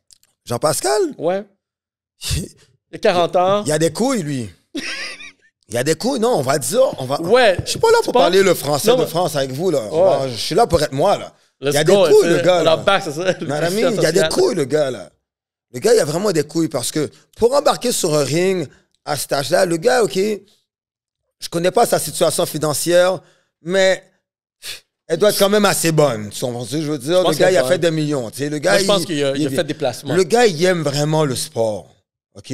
Mais pour être dédié à faire un camp d'entraînement, OK, de environ 12 semaines, intense, pour aller boxer encore. Puis il est champion du monde, là, encore, là, je crois, là. Oui, il est encore champion, là. Il y a un belt. Oui, il y a un belt, là, en ce moment, là. Il y a un belt, là. Il y a un belt mondial, là, en ce moment, là. Il est champion mondial, là, en ce moment, là. Yo. C'est le plus grand boxeur qu'on a eu à Montréal. Moi, je me demande... C'est le plus grand boxeur qu'on a eu à Montréal. Il nous donne encore des shows. On pourra dire qu'est-ce qu'on veut contre Jean-Pascal. Moi, le premier. Mais yo, qu'est-ce qui est pour le sport, la boxe? On n'a rien à dire. Le gars, c'est un soldat. C'est un solide. Yeah, moi, je me demande, parce que j'ai essayé de le voir de cette façon-là. J'aimerais ça l'avoir ici, Jean-Pascal. Je suis en train d'écrire Jean-Pascal, team Yellow Seats. J'aimerais ça voir vraiment s'il veut essayer de faire quelque chose comme à la Bernard Hopkins, Parce que lui, il s'est fait défier par Bernard. Yo, il sera jamais Bernard Hopkins. Bernard est revenu à quel âge? 46? Bernard avait une discipline. Là, Une discipline que, désolé, Jean, il n'y a pas. Fait que je me demande, Jean-Pascal, est-ce qu'il veut essayer de faire un Bernard Hopkins de lui-même? Il peut pas. Parce que c'est lui qui l'a comme détrôné, là. Détrôné qui? Bernard? Non. Jean-Pascal. Ben, yo, Bernard a battu Jean-Pascal? Oui. Bernard a battu Jean-Pascal? Ouais. Ouais. Bernard, C'est Bernard, ouais. Yeah. C'est Bernard, puis qui d'autre? Il y avait... Fait que tu sais, Jean-Pascal, il détrônera pas Hopkins. Jean-Pascal, il est tout seul dans sa catégorie. Mais détrôné, pas dire, parce que quand Bernard est arrivé, il a pris tous les titres. Il a dit comme fuck that. Yo, lui était en feu, là. Jean-Pascal était en bonne lignée, puis commençait à fuck around avec Mayweather aussi, je pense. Je sais pas, j'ai vu des petits trucs. Non, il faisait. Ça, c'est des petites gimmicks, là. Des petites gimmicks de réseaux sociaux, là, mais c'est rien de sérieux. Non, mais tu sais, Jean-Pascal, la seule affaire que je peux dire sur Jean-Pascal, c'est que c'est tout un athlète, un gros boxeur, puis. Mais je pense que, regarde, le monde a fait du talk shit sur lui. Normal, quand t'es une célébrité. Moi, je pense que, tu sais, vraiment, ça s'en va dans une bonne direction. Ce qu'on pourrait faire, j'essaie d'être dans une position où on va célébrer les personnes qui sortent d'ici. Parce qu'il y a trop de hate à Montréal. Je pense qu'on peut célébrer quelqu'un qui sort d'ici comme « Hey, fuck, you made it out the fucking city. » Dis-moi, ils sont pas confortables à Montréal. Mais tu sais, je sais pas, man, Montréal est fait comme ça. Tu sais, on n'est pas habitué. Parce que le monde... Parce que l'affaire, c'est que je trouve que le monde sont pognés ici parce que c'est trop le fun, c'est trop easy d'être confortable à Montréal. Non, c'est parce que c'est pas une ville de célébrité. Et puis qu'est-ce qui arrive, c'est quand il y en a seulement un qui sort du lot, mais c'est sûr que, tu sais, il va y avoir beaucoup de hate, man. Mais il faut que lui amène une autre personne. Parce que comme tu dis, OK, il n'y a pas beaucoup de célébrités, mais si une célébrité amène une autre célébrité, comme c'est passé avec Toronto. Ouais, Toronto, ils ont eu des noms qui sont sortis de là. Ouais, mais tu sais, Toronto aussi, c'est anglophone, hein. Yo, moi, la zone démographique vient tout changer, là. C'est la NBA là-bas. T'as la NHL, t'as la NBA, t'as la MLB. Déjà là, tu sais, tous les gros réseaux américains sont là-bas, là. Tous les grands broadcasters américains sont là-bas, là. Tu sais, ça vient changer la donne. Quand tu vas aux États-Unis, là, puis ils parlent du Canada, ils parlent même pas du Canada, ils parlent de Toronto. C'est vrai. Ils parlent de Toronto. Oh, yeah, Montreal. Montreal Canadiens. C'est seulement ça qu'ils connaissent. Montréal, il y a une bonne réputation pour la comédie. De Poutine. Comédie. Ce que j'ai remarqué, comme beaucoup de comédiens connus parlent de Montréal.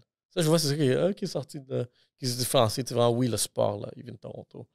Canadiens. Poutine. Et encore là, l'ignorance. Nous, on est une ville où le monde vient de chill.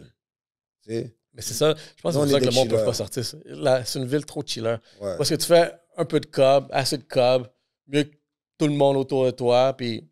C'est une ville difficile. Je peux pas dire que c'est une ville. La ville, parce que tu as Montréal et tu as le Québec en entier. Tu comprends-tu? Tu as le reste du Québec. Montréal est une province, est une ville, est un pays dans le pays. Est un pays par soi-même. C'est les Nations Unies, genre. Mais si tu regardes aux alentours, c'est difficile. C'est difficile d'éclore sa business, man, de s'épanouir, man, en business au Québec. C'est difficile. C'est difficile. Pourquoi? C'est une affaire de mentalité. Moi, je disais toujours, c'est le monde, mais c'est pas une affaire de monde. C'est une affaire de mentalité. On comprend un peu moins la business, mais ça va de mieux en mieux parce que plus qu'on avance dans les générations, plus qu'on s'en va. Puis on est une génération axée à vouloir faire tous ces pas-là à l'extérieur. On est rendu les parents. La manière qu'on teach à nos enfants, on les teach pas de la même manière que nous, on a été teach. Fait que quand ça va être rendu à leur tour de tirer les ficelles, le travail, le brainwash ou le travail psychologique aura déjà été fait. Mais, je veux dire, c'est une affaire de mentalité. J'ai vu, je sais pas si c'est legit ça, mais juste comme ça, juste pour le plaisir d'échanger, un article du Journal de Québec, ça disait que les adolescents québécois, ils veulent plus de bilingues. Contrairement que le gouvernement, mentalité de vieux, veut juste complètement même maximiser le français à son maximum. Puis si on voit vraiment les tendances, c'est comme... Le gouvernement doit voir que ton prochain client, là, ça va être cette génération qui vient. C'est eux que tu dois commencer à favoriser. C'est eux qui vont prendre les décisions en ce moment. Ton prochain client, c'est Mohamed. Ils veulent du bilingue. Ton prochain client, c'est Mohamed. Ton prochain client, là, c'est Rachid. Ton prochain client, là, c'est Mamadou. Ton prochain client, là, c'est José. Ton prochain client, là, c'est vraiment, je veux dire, on est rendu là. On est rendu là. Mais c'est sûr que ça, c'est les boomers, ceux qui sont plus vieux, là. Ça, c'est les boomers. Ils n'ont pas grandi dans un environnement où ils n'ont pas côtoyé beaucoup d'ethnies. Fait que c'est normal qu'ils pensent comme ça, tu comprends toujours. Est-ce que c'est normal? Bon, je sais pas si c'est normal, mais ils pensent comme ils pensent. Hein? Mais là, maintenant, la nouvelle génération, tout le monde est mélangé.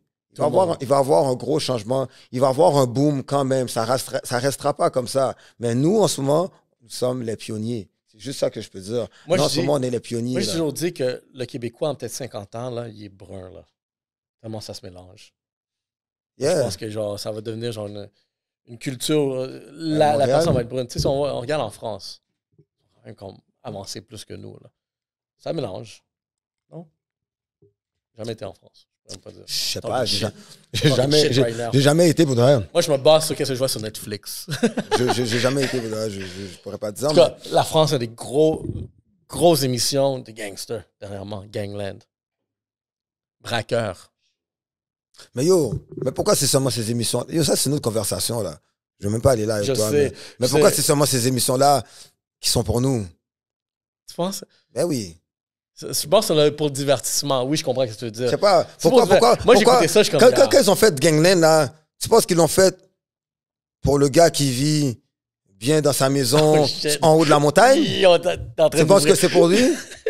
Non, mais sérieusement, tu penses que c'est pour lui? Tu sais, c'est des émissions, c'est ces émissions-là qui vont te donner. Tu penses qu'ils veulent nous encourager à continuer sur cette direction-là de braqueur, de top boy? C'est qui le top boy? Là, maintenant, tu sais, qu'est-ce qui arrive, c'est que là, le jeune pense que c'est ça la vie, c'est ça être un entrepreneur. I want to be the top boy. Non, mais tu sais, on en rit, mais tu sais, c'est une autre conversation. Ouais, c'est vrai, on va toute pas autre conversation, on va pas aller là, on n'est pas là pour ça. C'est intéressant, c'est le fun. Yo, mais fallait que j'en ma pointe d'eau. C'est là que tu commences à snitch.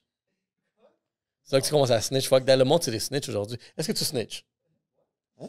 J'ai des questions comme ça. On va wow, des questions wow. Est-ce que tu fais une shit? Est-ce que tu snitch aujourd'hui? J'ai pensé à ça. Je vois du monde, genre, faire des crimes. Wow. Puis je suis comme, est-ce que, admettons, pour des rappeurs, des shit comme ça, tu vois comme, oh shit, ton boy, il a pris les hits. Dans ma tête, j'essaie de passer ton boy. Je suis comme, est-ce que snitch ou non? Parce que dans la game hip-hop, des rappers et tout ça, il y a beaucoup de shit comme ça qui se passe. Si tu sais, toi qui as fait le shit, ton boy, c'est le rapper, puis si il dit comme, yo, bro, 5 ans, 10 ans, whatever, mais je te paye ça. Puis sans aucune... Ça, c'est du Shine puis du P. Diddy, là. Est-ce que c'est snitch? C'est ça, c'est snitch? Non, mais juste concept, juste voir, est-ce que tu as déjà pensé à ce concept-là? Est-ce que tu sens une situation comme ça que, yo, fuck, I'm snitching? Comme genre 6ix9ine, snitch, apparently all this shit. Oh no, non, jamais. You do the time? Yeah, never snitched.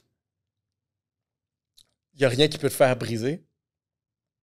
Non, man. Yo, si je m'embarque dans quelque chose, je ne vais pas juste regarder le price derrière tout ça, là. Je regarde aussi les répercussions que je peux avoir, là. Si je ne suis pas prêt à avoir les répercussions, je ne sais pas l'affaire, je ne sais pas les affaires.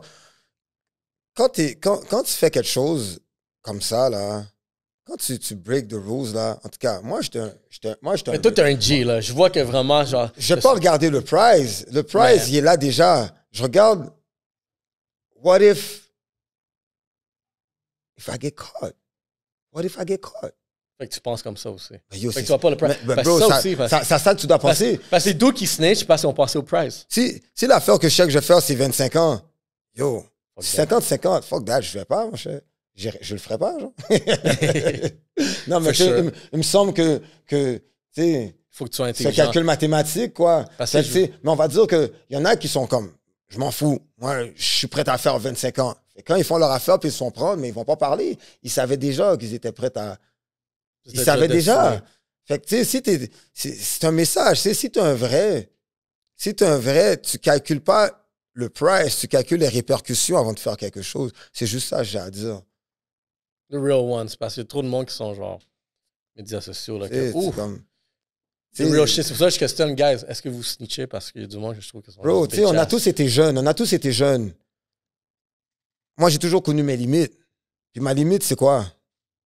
As-tu atteint une limite? C'est la ligne que je peux pas atteindre, là. As-tu atteint une limite? Regarde, juste comme ça, sans dire c'est quoi. As-tu atteint une limite, genre, dans ta vie où est-ce que, oh shit, rock bottom? For sure. Combien de fois? Just for the fuck of it. One time. One time. Moi, j'ai fait 3 rock bottom. T'as fait 3? Ouais. T'es C'est pour ça que je solide. pose la question. Genre, T'es solide. J'en ai fait un bon rock bottom, though. Puis, les 3 sont tous arrivés en 4 ans. En 4 ans? Ah, j'étais stupide. Mais quand tu dis rock bottom, est-ce que c'est rock bottom comme genre... Rock bottom ou est-ce que c'est obscur? Est-ce que comme... C'est obscur. C'est ta vie seulement ou c'est comme... Non. You lost people or... Ou c'est juste que comme toi, ça allait vraiment pas bien que toi personnellement. Moi, personnel. À la base, moi, personnel. 3 rock bottom? 3 rock bottom, genre 4-5 ans. Puis comment t'es revenu de ça? Je pensais à ma mère qui me disait ces shit-là. Elle me disait genre, yo, bro, il faut que tu sois le meilleur. Ah, qu'est-ce que je peux faire pour flip ça? Est-ce que c'est ça que je veux? I don't know, it's weird.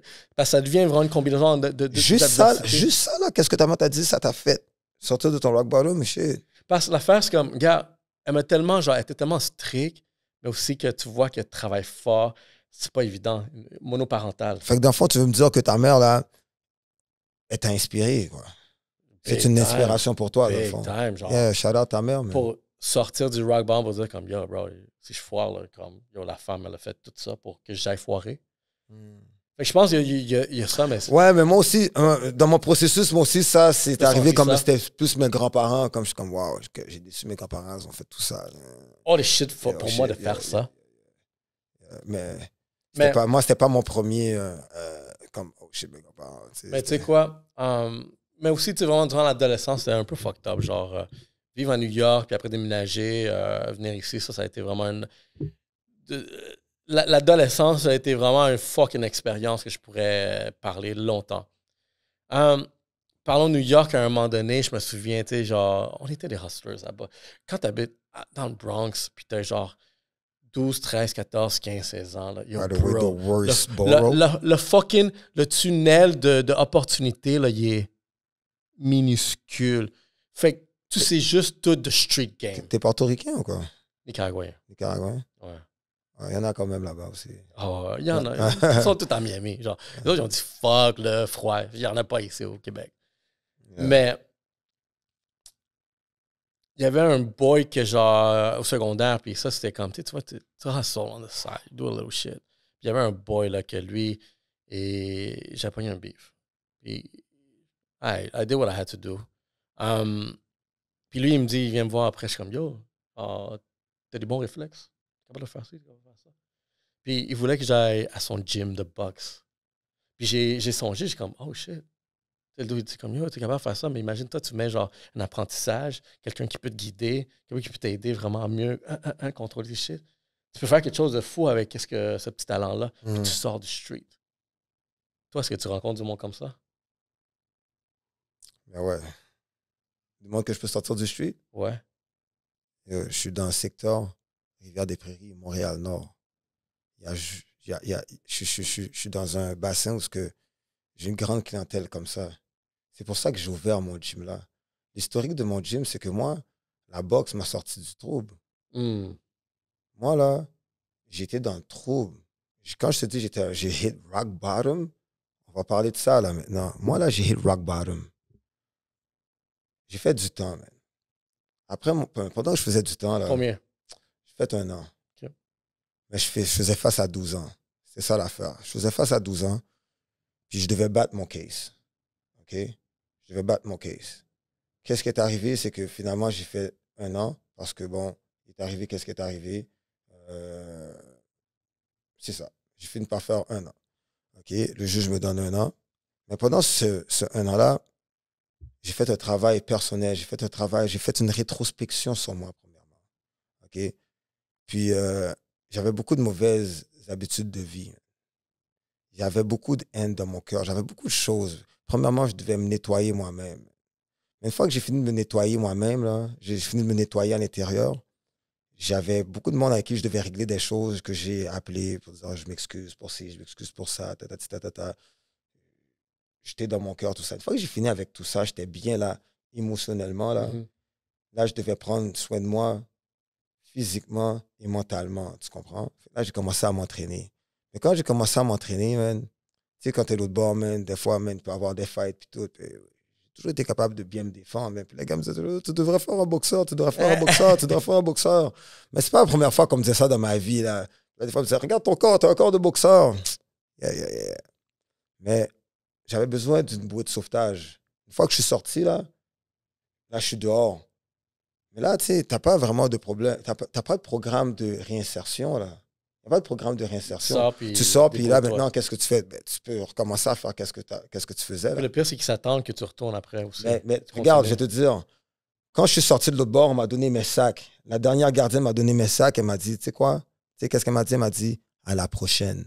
Je les regarde. Tu sais, qu'est-ce que je lui ai répondu? Je lui ai dit, regarde bien. Moi, je reviendrai pas ici. S'il y a quelqu'un qui fait bien une vie en prison, c'est bien toi. Parce que toi, pour les 25 prochaines années de ta vie, tu dois rentrer à travailler ici à chaque jour. Comment tu veux dire? Peace. Je suis jamais revenu depuis. Mais pour pas que je revienne, je devais m'accrocher à quelque chose. Je devais changer quelque chose. Puis qu'est-ce que je devais changer? C'était mon environnement. J'étais une plante plantée dans du gravier, man. Je pouvais pas m'émanciper, je pouvais pas grandir. Là, qu'est-ce que j'ai fait, man? J'ai commencé à essayer à me ressourcer. J'ai commencé à me ressourcer. En faisant quoi? En boxant. J'ai cherché un club de boxe. Là, va venir l'histoire que comment j'ai eu mon club de boxe. J'ai cherché un club de boxe. Je m'en vais sur Internet et tout. Je trouve une plaque qui s'appelle Underdog. Je connais Underdog. Je vois Underdog au centre-ville, je regarde la page, je vois, oh, il y a 2-3 champions là-bas, je crois, c'est crédible. Paf, j'appelle, ils me disent, oh, ils sont là du lundi au vendredi, hein, OK, je me dirige là-bas. Mais avant ça, il y a une de mes amies avec qui elle venait me voir toujours, puis elle m'a beaucoup épaulé pendant ce temps-là. C'est une amie de ma famille, une amie à ma femme et à moi. Elle venait toujours me voir, puis là, elle m'a dit, hey, yo, Ced, j'ai mon ami qui va se battre, là, mon Underdog. Tu veux venir voir le show? Je suis comme, wow, yo, what are the odds, man? Je viens d'aller checker Underdog, puis là, tu me dis d'aller voir un show Underdog, un gala. Yo, let's go, on y va. On va voir le gala Underdog. La soirée, j'ai regardé le gala, j'ai su que c'est ça que j'allais faire. Je dis, wow, ça m'a pris dans le cœur. Je dis, wow, c'est ça que je veux faire. Mais moi, toute ma vie, j'ai fait de la compétition. J'ai joué au basket, j'ai joué au soccer. J'étais un gars compétitif, j'avais besoin de ça. Là, je me suis dit, tu sais quoi, je vais m'accrocher à ça. Parce que si je ne trouvais pas quelque chose auquel m'accrocher, j'allais me rediriger dans la rue, man, à faire exactement ce que je faisais avant. Mais je voulais vraiment pas le faire parce que je viens d'avoir un enfant. J'ai une femme à qui je tiens. J'ai une copine à l'époque à qui je tiens. J'ai des parents que je veux pas, mes grands-parents que je veux pas décevoir. Je m'en vais boxer. Commencer à boxer. Je prends la piqûre, j'aime ça, puis tout ça. Puis qu'est-ce que j'ai commencé à travailler, premièrement, là, c'était pas mon physique qui a commencé à changer.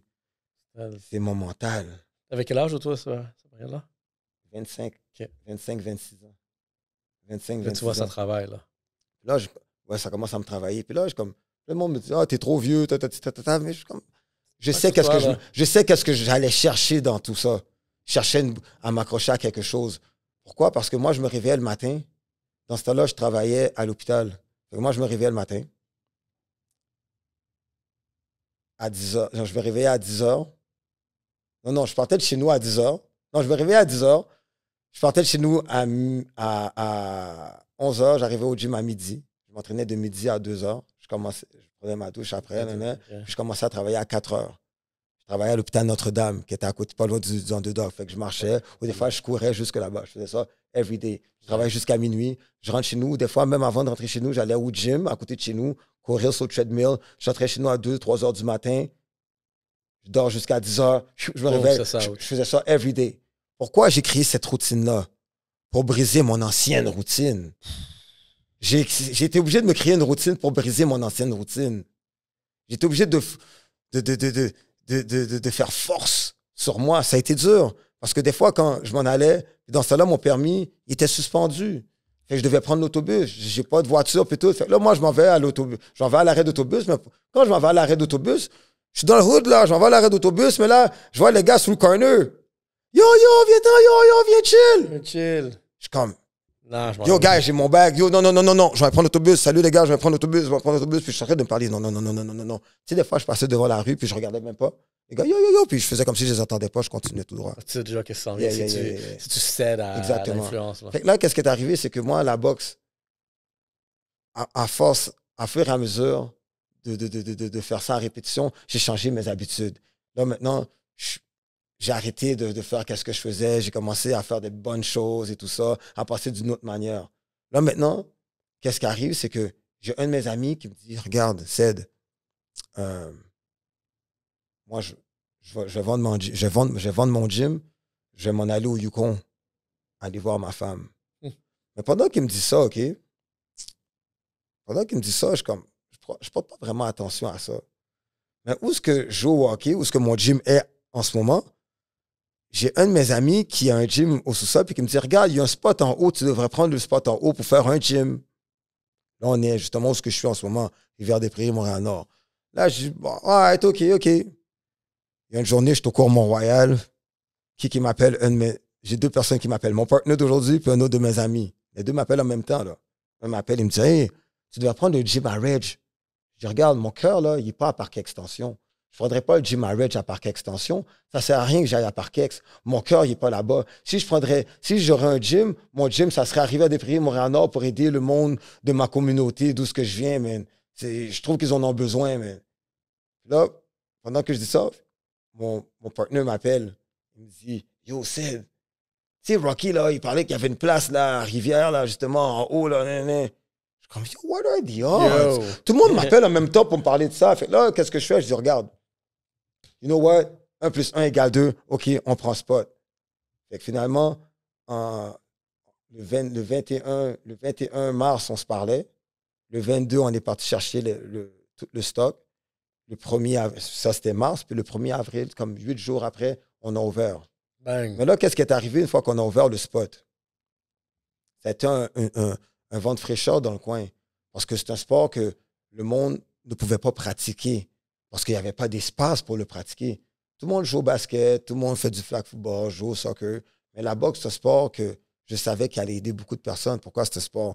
Il y a une virilité là-dedans. Puis, tu viens chercher la testostérone, tu viens chercher l'agressivité, tout ça, tu comprends? Contrôler les émotions. Maintenant, qu'est-ce qui est arrivé? C'est que la COVID nous a hit.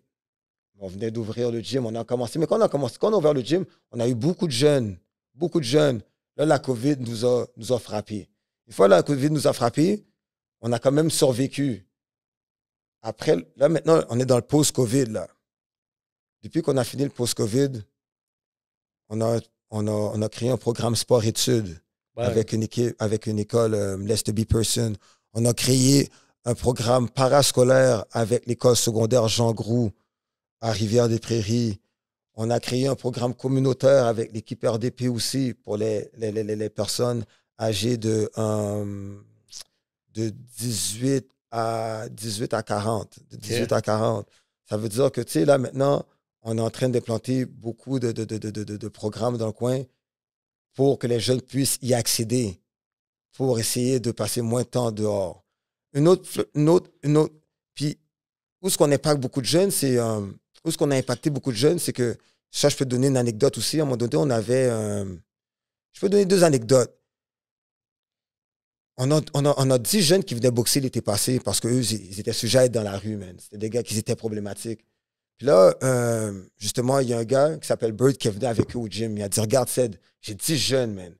Tu vas les filer parce qu'ils sont un peu comme nous quand on était jeunes. Tu comprends ce que je veux dire? Rowdy, mais ils ont besoin d'un gars un peu raw comme toi, un gars cool, mais raw, pour essayer de les redresser. Puis on va se servir de la boxe pour essayer de créer un lien de confiance avec eux. Puis on va essayer de changer un peu leur mindset et tout. Je dis, oh yo, let's go, moi je suis down, let's go. Je suis là pour ça, let's go, amène-les. Tu sais que dans ces 10-là, je peux même pas dire qu'il y en a 6, 7, 8. Les 10 ont changé. OK, les 10, pas genre 2. Moi, j'aurais dit non. Il y en les a 10, 2, là, vraiment, qui les 10 ont changé. Les 10 ont changé. L'environnement Je dis pas que les gars s'est rendu des saints, mais les 10 ont changé. Il y en a qui ont changé leur manière de manger. Il y en a qui sont rendus vraiment plus cool. Ceux qui étaient un peu plus indisciplinés sont rendus un peu plus disciplinés. Ceux qui voulaient pas s'entraîner, maintenant, ils veulent s'entraîner.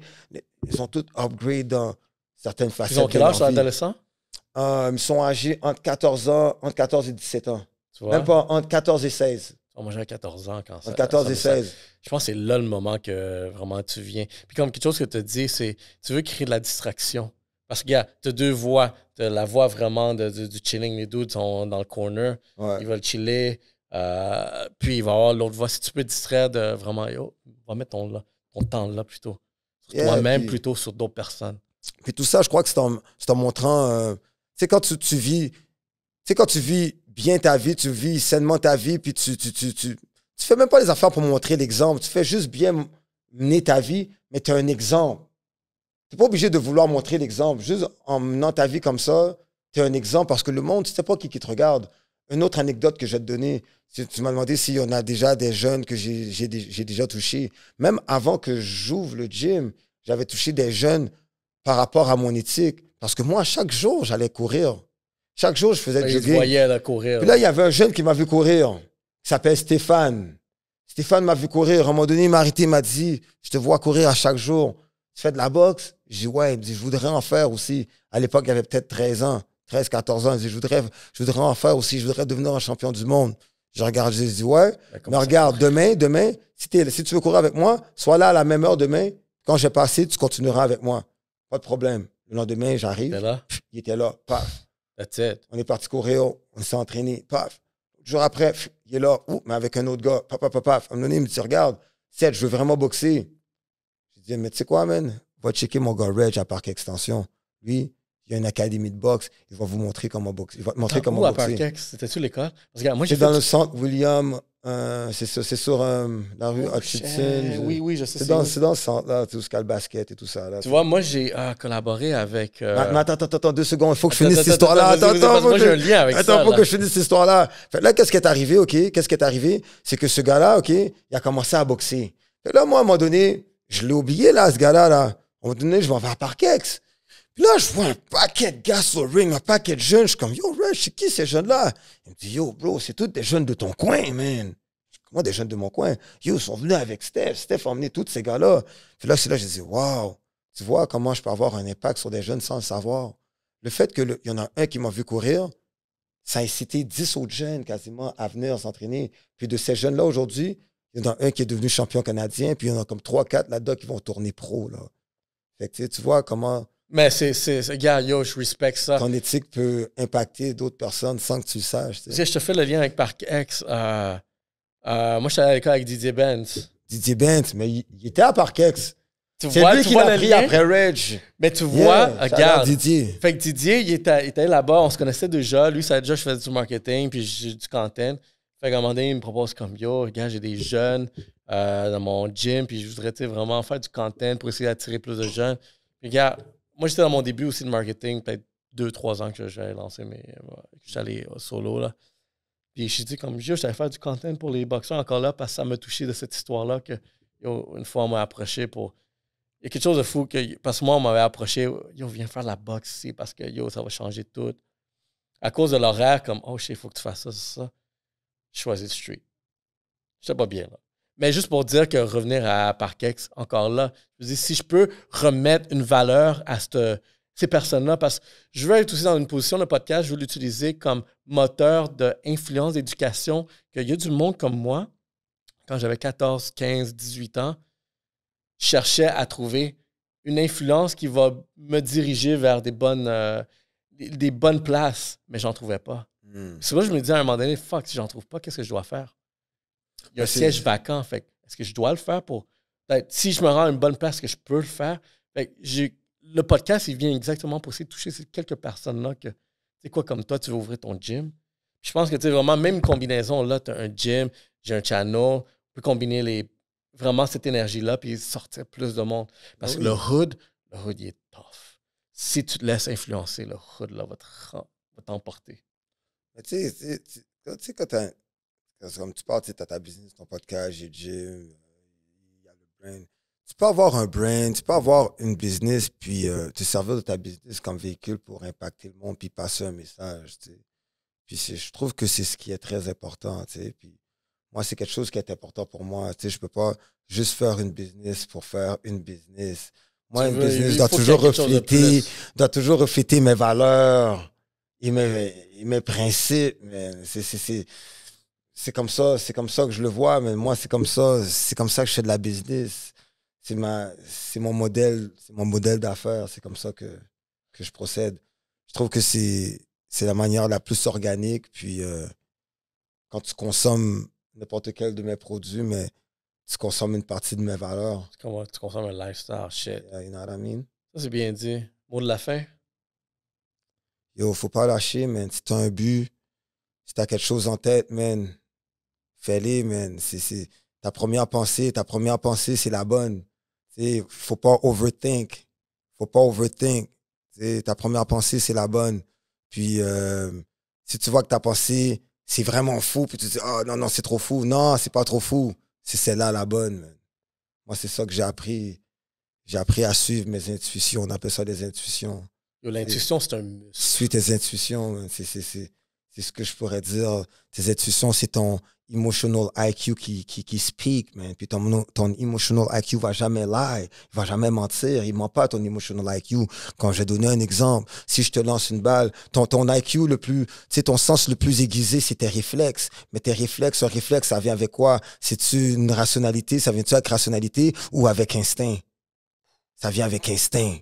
T'as pas le temps d'y penser, tu réagis. Paf, oh, la balle s'en vient, fou. J'ai pas le temps de penser de voir, ah, elle s'en vient à 25 km/h. Oh, non, oh, shit.